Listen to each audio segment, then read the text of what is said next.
Assalamualaikum warahmatullahi wabarakatuh. Selamat pagi Ibu Bapak. Pagi. Semangat hari ini. Semangat. Maaf saya minta waktunya sebentar untuk meng-share budaya positif, diseminasi aksi nyata saya.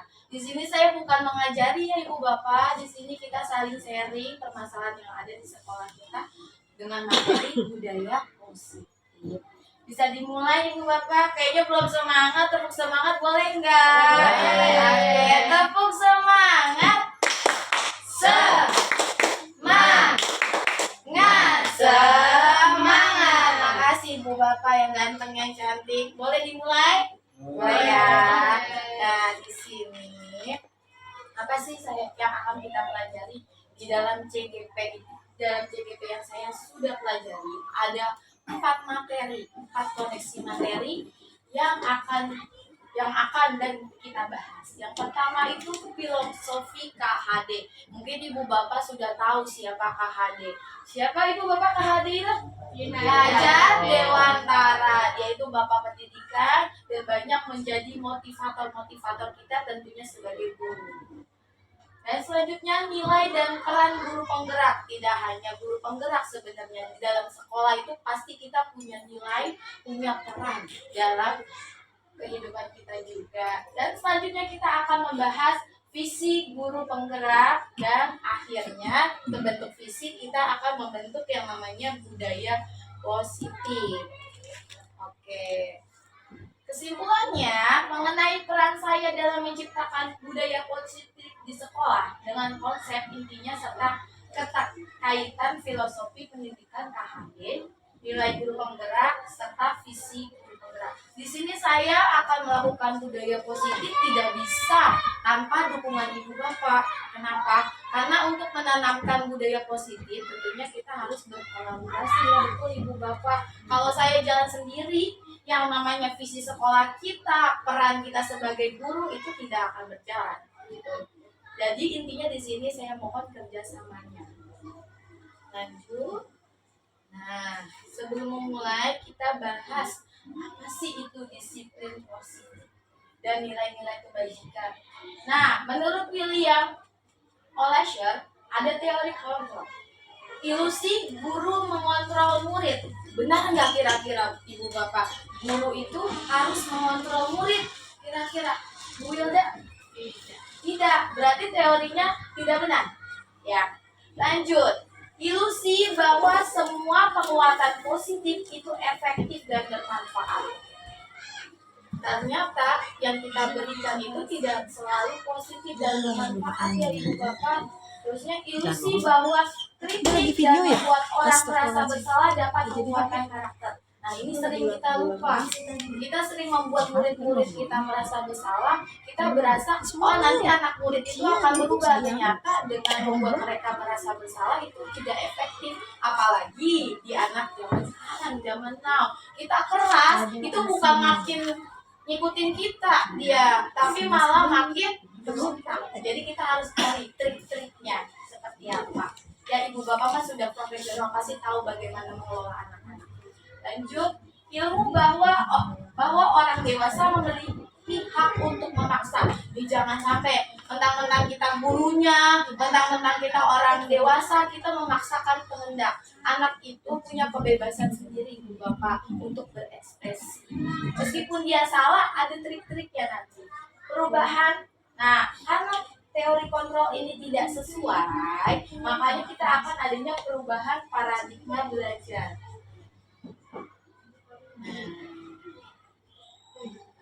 Bagaimana seseorang bisa berubah dari paradigma stimulus respon ke pendekatan teori kontrol? Ternyata paradigma yang kita gunakan dulu itu tidak benar Ibu Bapak. Makanya di stimulus stimulus respon realitasnya kebutuhan kita itu sama. Ternyata kebutuhan kita berbeda, apalagi dengan mengikuti perkembangan zaman. Setiap anak memiliki kebutuhan yang berbeda-beda. Ada yang senang dengan kasih sayang, ada yang senang dengan pengakuan, ada yang senang dengan nilai yang tinggi, ada yang senang dengan seni. Jadi kita tidak bisa memperlakukan kebutuhan anak itu sama. Kita bilang kebutuhan anak nilainya harus 100. Itu ternyata enggak semua anak bisa memiliki kebutuhan untuk 100. Teorinya dia mungkin di seni lebih jago daripada matematika atau agamanya. Terus ya dalam stimulus respon, semua orang melihat hal yang sama. Jadi intinya anak pintar itu yang nilainya 100. Anak pintar itu yang nilainya di atas KKM. Ternyata dalam teori kontrol, setiap orang memiliki gambaran hidup berbeda. Belum tentu yang nilai 100 karakternya baik. Belum tentu yang karakternya baik nilainya bagus. Jadi kita harus melihat anak dari sudut masing-masing, bukan dari sudut secara umum. Selanjutnya Ibu Bapak, kita mencoba mengubah orang agar berpandangan sama dengan kita. Betul nggak kira-kira? Egois ya? Itu tidak boleh.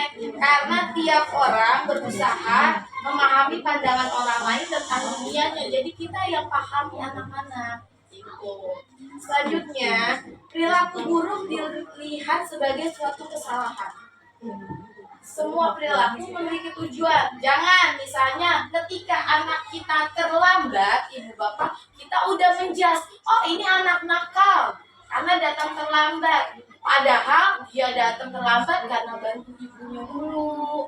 Dia terlambat karena semalam ikut kerja ayahnya mungkin gitu. Jadi kita harus lihat apa permasalahannya dulu baru menjas anak itu salah atau benar. Gitu.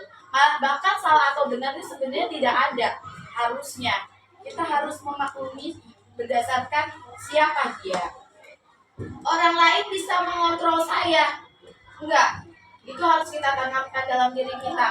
Yang tahu diri kita ya diri kita sendiri. Kalau orang lain mengontrol, kita tidak bisa berdiri, tidak bisa mengambil keputusan. Saya bisa mengontrol orang lain. Sebenarnya sebagai guru itu juga salah. Kita nggak boleh mengontrol sepenuhnya kepada siswa, tapi kita harus bagaimana ada di dalam siswa. Selanjutnya, pemaksaan ada pada saat bujukan gagal. Maksudnya apa? Kita misalnya udah bujuk anak itu, anak-anak kalian jangan mencontek ya. Nyatanya setiap ulangan ada aja anak yang mencontek. Akhirnya kita sebagai guru maksa, kalau yang mencontek ibu hukum. Itu sebenarnya salah Ibu Bapak. Jadi sesuatu yang gagal kita ujung-ujungnya kasih hukuman, itu salah. Selanjutnya model berpikir menang atau kalah itu nggak boleh membaca. Kita harus berpikir menang dan menang. Lanjut, disiplin positif dan nilai-nilai kebajikan universal. Dari tadi kita ngomong disiplin positif. Sebenarnya apa sih makna kata disiplin itu? Disiplin itu seseorang yang memiliki disiplin diri, berarti mereka bertanggung jawab terhadap yang dilakukan. Dan karena mereka mendasarkan tindakan mereka dalam nilai kebajikan. Nah, di sini Ibu Bapak ada kata Ki Hajar Dewantara. Pertanggungjawaban selalu menjadi silsilah hak antara kewajiban dari seseorang atau pegangan keteladanan.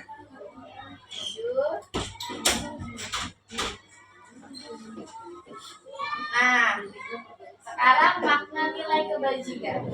Nilai kebajikan itu apa? Segala sesuatu sifat-sifat positif manusia yang merupakan tujuan mulia yang ingin dicapai setiap individu. Seperti yang telah dikemukakan sama William, menyatakan bahwa setiap perbuatan memiliki tujuan. Kita melakukan apa sesuatu pasti punya tujuannya. Selanjutnya, Diane mengatakan nilai-nilai kebajikan diyakini seorang, maka motivasi intrinsiknya akan terbangun. Sehingga pergerakan motivasinya dapat mencapai tujuannya mulia. Sebagai harfiahnya manusia, kita punya 3 motivasi, sadar tidak sadar. Kita punya tiga motivasi perilaku manusia. Pertama, untuk menghindari ketidaknyamanan atau hukuman. Contoh, kita datang tepat waktu ke sekolah untuk menghindari hukuman, betul nggak Ibu Bapak? Menghindari misalnya dipotong gaji, ya kan, dicemberutin kepala sekolah karena terlambat, betul kan? Alasan utamanya biar tidak dihukum. Sama halnya dengan siswa mungkin datang ke sekolah tepat waktu karena takut kita hukum, takut misalnya dicemooh teman-temannya, gitu. Yang kedua, untuk mendapatkan imbalan atau penghargaan dari orang lain. Tidak dapat dipungkiri, terkadang kita pengen pengakuan nggak Ibu Bapak? Ya, jadi kita misalnya banyak belajar, misalnya kita ingin mendapatkan nilai yang bagus, akhirnya diakui bahwa kita siswa yang berprestasi untuk siswa. Yang ketiga, untuk menjadi orang yang mereka inginkan dan menghargai diri sendiri. Nah, level kalau kita udah sampai ke level 3, kita berlaku sesuai dengan untuk diri kita sendiri, ini udah level tertinggi Bu Bapak.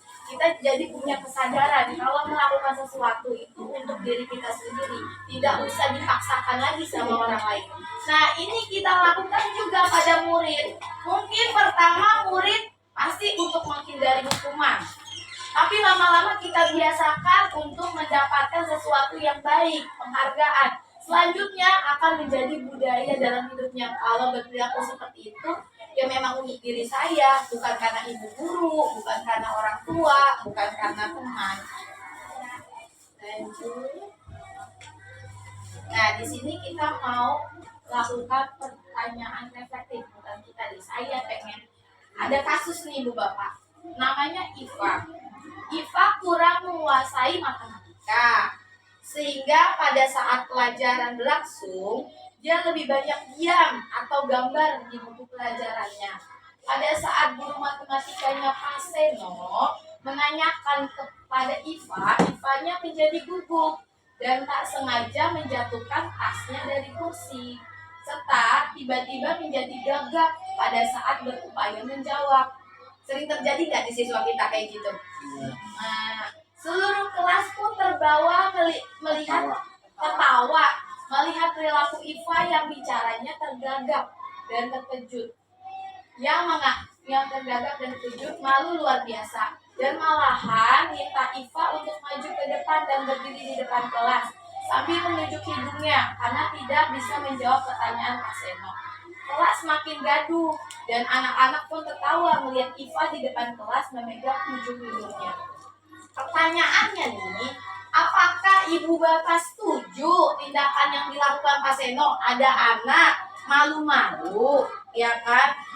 Tidak pede, malah kita hukum ke depan karena tidak bisa menjawab. Kira-kira itu perilaku yang baik nggak Bu Wilda? Nah, setuju nggak Pak Seno melakukan itu?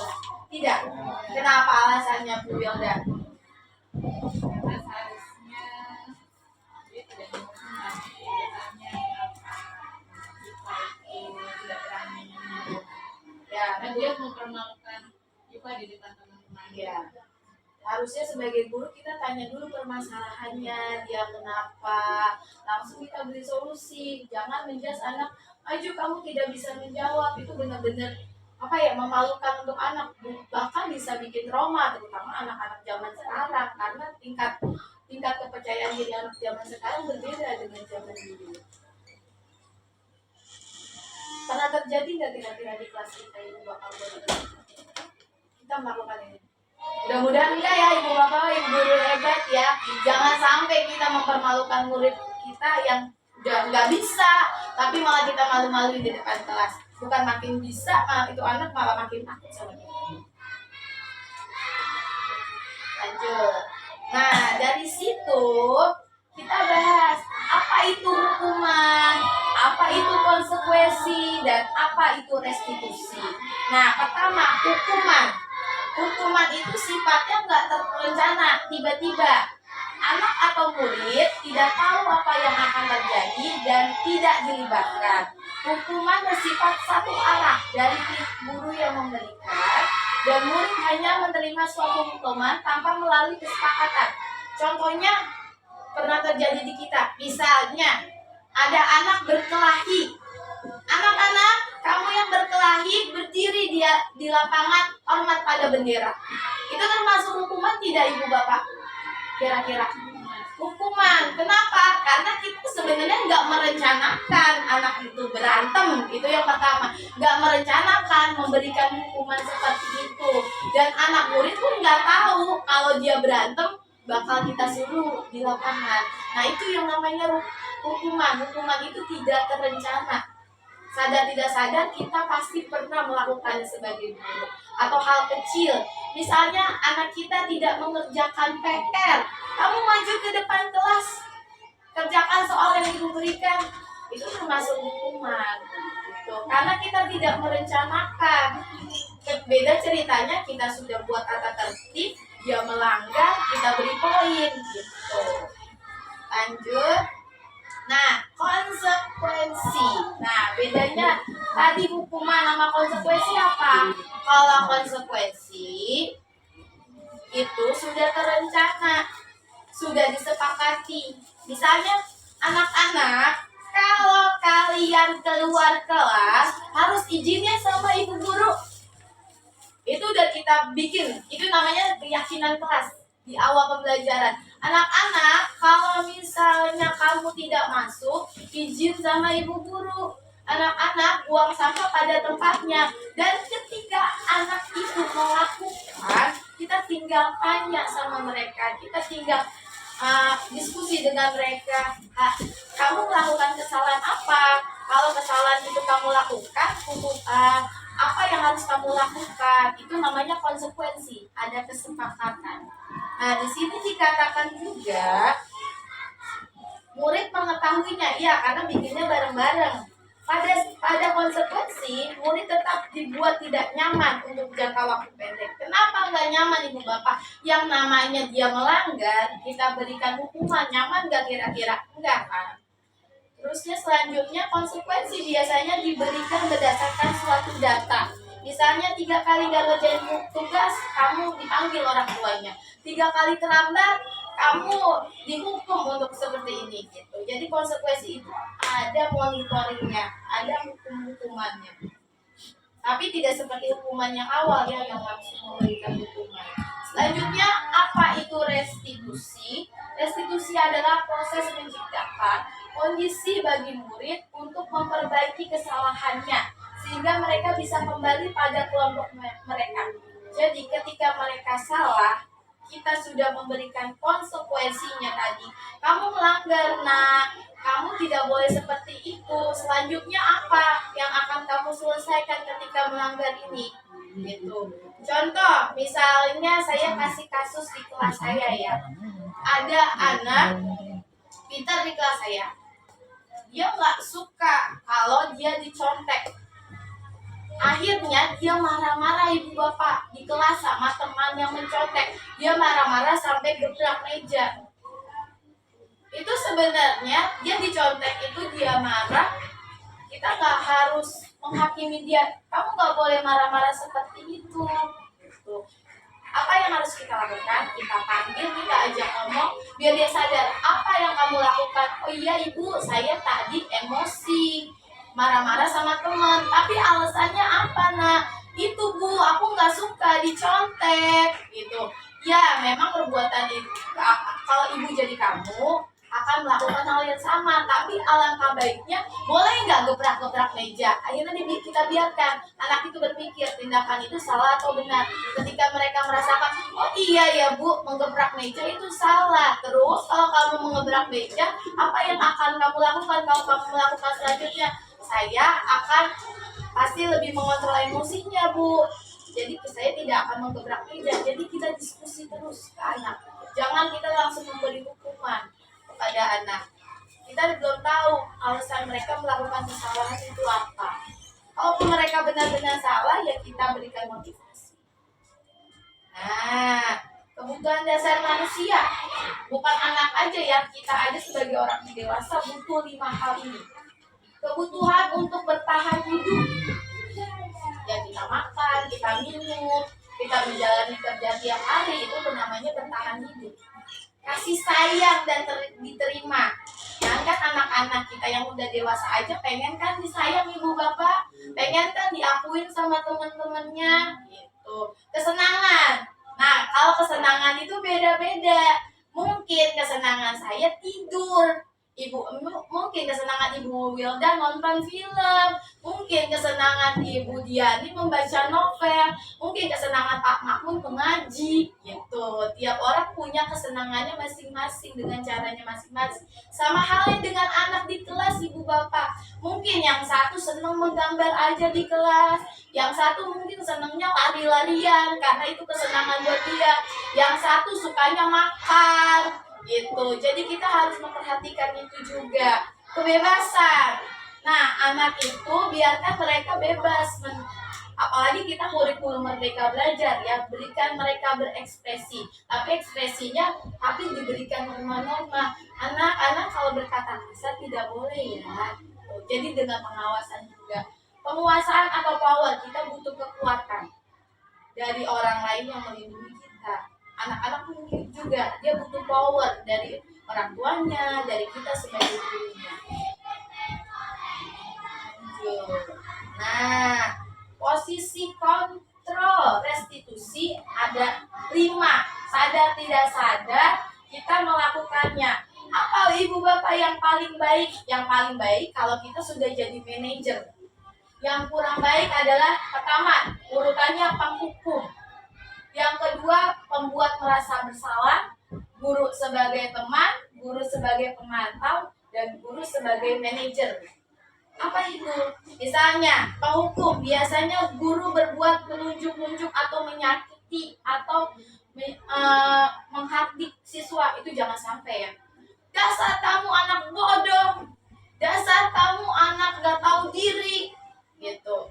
Itu nggak boleh sama sekali, baik verbal atau apalagi kita kasar, menamparnya, menendangnya. Mungkin di zaman dulu guru-guru kita ya yang di zaman lampau melakukan hal itu kepada kita. Misal kita datang terlambat, sadar nggak sadar dilemparin penghapus, kita berisik, bisa aja dipukul sama gurunya.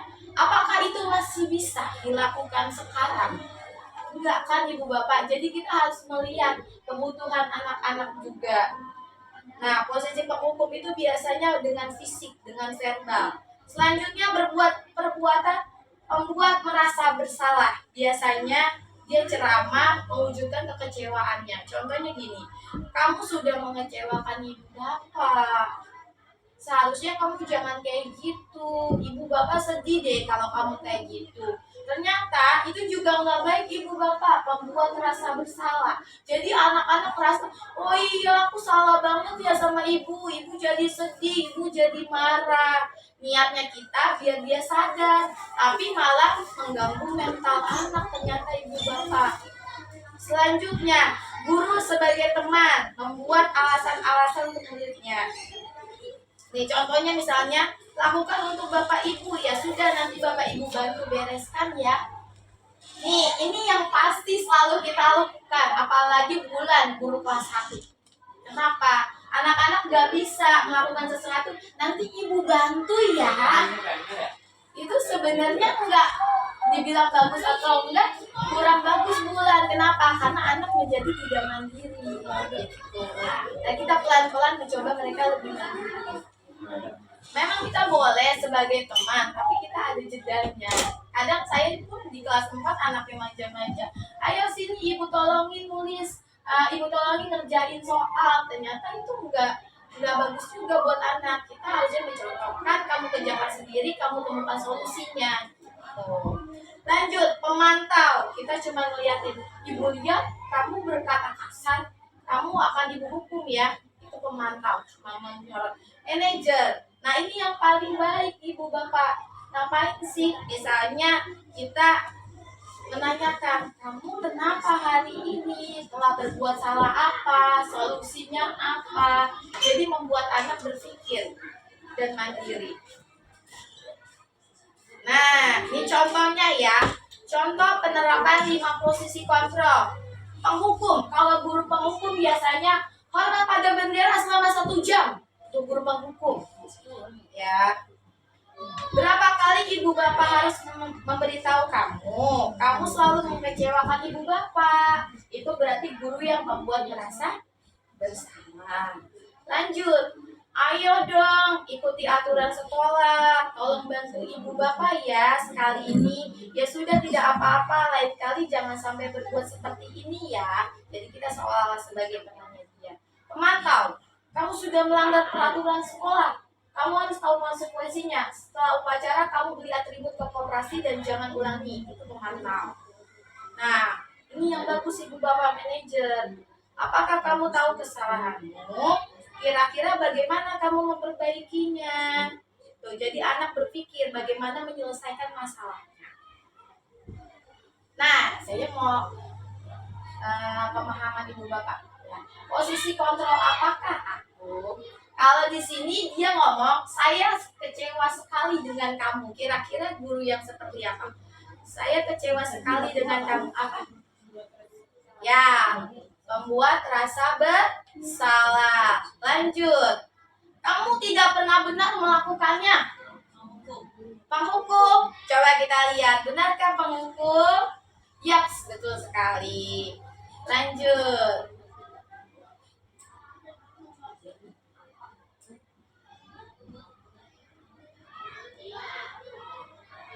Kamu tidak pernah mendapatkan nilai yang bagus jika tidak mengerjakan tugas. Kira-kira apa?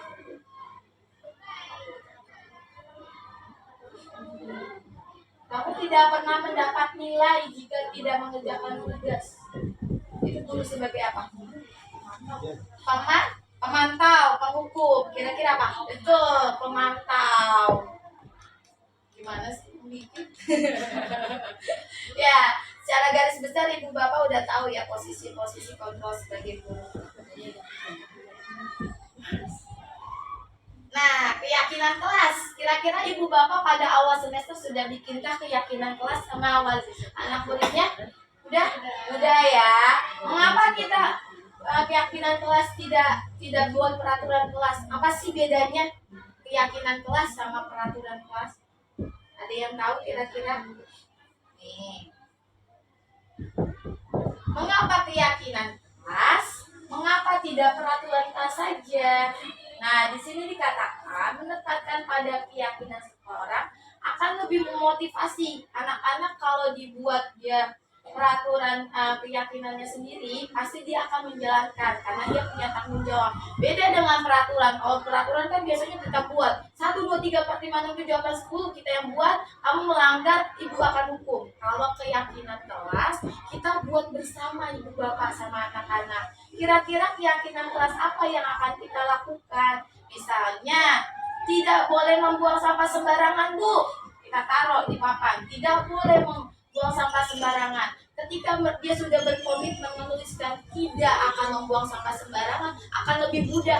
Kan itu kamu yang buat, kamu harus menjalankan. Beda halnya kalau kita sudah buat peraturan, mereka kita hukum itu beda karena mereka tidak ada rasa tanggung jawab dan memilikinya.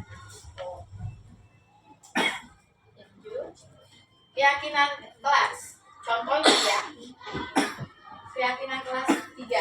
Selalu bersikap positif, senantiasa menjadi diri yang terbaik, percaya dan menghormati orang lain serta barang miliknya, berkomitmen terhadap setiap tugas dan senantiasa membantu.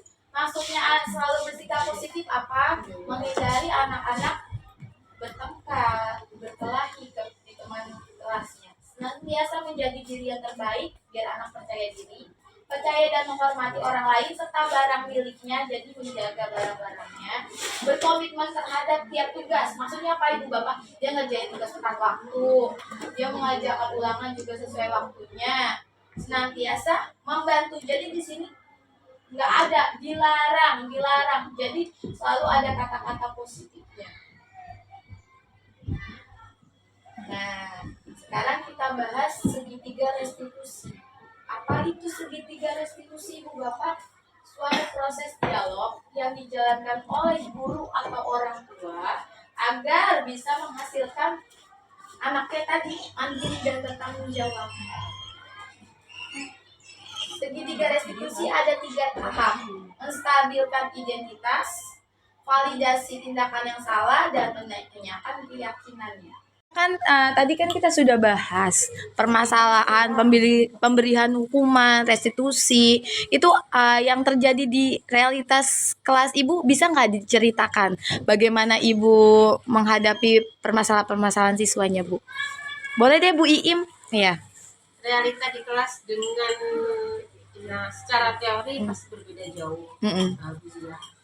Teorinya memang betul, guru tuntut menjadi seorang pendidik yang baik dan benar, serta bersikap adil terhadap murid-murid. Jadi intinya sebenarnya kita harus melihat lingkungannya ya Ibu. Terus ya kita juga harus butuh bantuan dari orang tua ya. Makasih Bu Iim.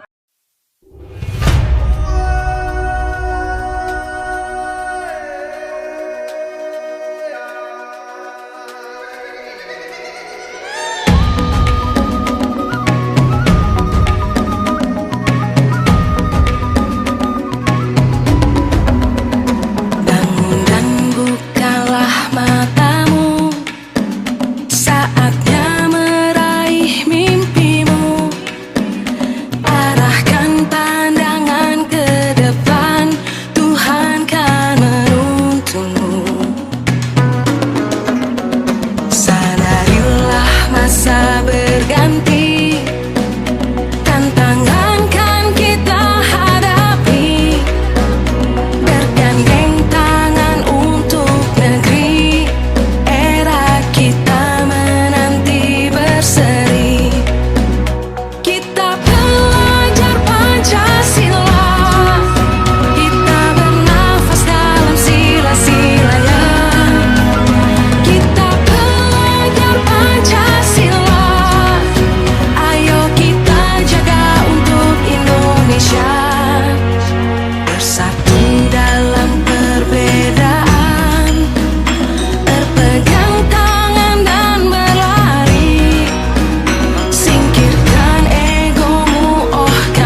Iya, tadi ibu dengar dari wakil ketua kelas kalau kamu bertengkar dengan Tuhan. Iya maaf Bu, soalnya tadi saya kesal sekali. Kesel kenapa, nak? Soalnya Rere selalu menyalahkan saya dan menanyakan TR. Bahkan terus-menerus menyalahkan saya. Kalau tidak direspon, dia akan terus menyalahkan saya. Oh, seperti itu masalahnya. Oke, kalau ibu jadi kamu mungkin akan melakukan hal yang sama. Tapi tadi apa yang kamu lakukan pada Reni di kelas? Saya marah-marah Bu, sampai tadi menyebutnya hujan. Oh begitu, kamu pasti marah ada alasannya dong. Alasannya apa sih, nak? Iya Bu, saya sudah selesai kalian mengerjakan PR. Tapi dia memaksa meminta jawabannya dan terus memaksa. Ya wajar lah kamu marah atas pekerjaan kamu yang dicontek. Ibu sangat menghargainya. Ayo sekarang kamu pikirkan, ketika kamu marah itu tindakan apa yang tidak sesuai dengan keyakinan kelas kita. Tidak, Nah, lalu keyakinan kelas apa yang kamu lakukan? harus menghormati sesuatu. Menurut kamu keyakinan kelasnya yang menghormati sesama teman itu penting nggak? Penting. Oke, kalau menurut kamu penting, apa yang Kia lakukan kalau Kia marah-marah lagi? Harus lebih sabar. Oke, kamu bersedia memperbaikinya? Bersedia. Janji ya Kia. Sekarang boleh ke kelas ya. Assalamualaikum warahmatullahi wabarakatuh. Saya Kia dari kelas 4B. Terima kasih Bu Zia, senang sekali diajak diskusi dengan Bu Zia. Sehingga saya bisa menyelesaikan permasalahan saya di kelas. Semoga kedepannya saya bisa mengatur emosi saya di kelas. Terima kasih Bu. Jatayu, kamu tahu nggak kenapa Jatayu dipanggil Bijen ke sini? Ya Bu, saya tahu. Saya datang ke kelas terlambat. Lama di kantin, beli jajan. Kamu bisa, ini biasanya datangnya tepat waktu. Kalau Bu Guru boleh tahu, kenapa sih kamu hari ini lama di kantinnya? Iya Bu, maaf. Tadi saya mandiri di lapangan. Pas beli beli, saya baru beli jajan di kantin. Ibu tahu kalau kamu butuh waktu istirahat, tapi kamu harus ingat, kamu juga punya tanggung jawab untuk belajar tepat waktu ya. Iya Bu, maaf. Kamu tahu nggak kita ada keyakinan kelas yang udah kita sepakati di tahun pelajaran lalu. Ya Bu, saya tahu kita datang ke kelas harus tepat waktu. Nah, bagaimana kamu bisa membagi waktu belajar, makan di kantin supaya kamu nggak terlambat kayak gini lagi? Mungkin saya bisa melakukan Bagus, tapi ingat ya, jika istirahat jangan lama-lama ya. Waktu kita hanya 20 menit. Oke. Assalamualaikum warahmatullahi wabarakatuh. Perkenalkan, nama saya Jatayu dari kelas 3. Terima kasih juga saya telah diajak diskusi. Saya senang sekali telah membukakan masalah saya. Semoga kedepannya saya lebih baik dan masuk ke kelasnya tepat.